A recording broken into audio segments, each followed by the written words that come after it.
President Trump, speaking of the special counsel, he said he would 100% be willing to testify under oath about his interactions.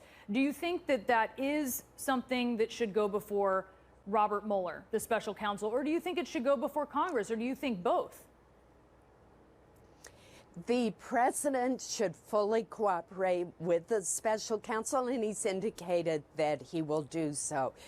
We have to keep in mind that the focus of the Senate Intelligence Committee's investigation is on whether the extent of Russian influence on our elections last fall and whether or not there was collusion, collaboration, cooperation between the Russians and members of President Trump's campaign team.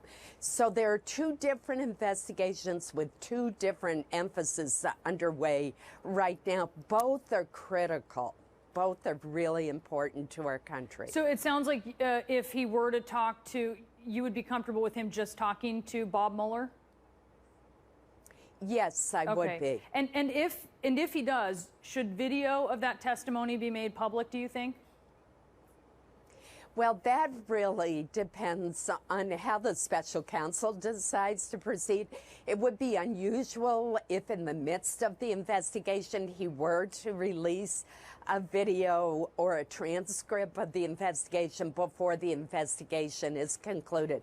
That's frustrating because we all want to know all of the information, but keep in mind that his job is to determine whether or not there are any violations of criminal laws, and he wants to make sure that he has all the evidence put together rather than releasing it in a piecemeal basis. Our committee will release a public report at the end of our investigation, and we're proceeding. And I really commend the two leaders of our committee for what I thought was an excellent series of hearings last week.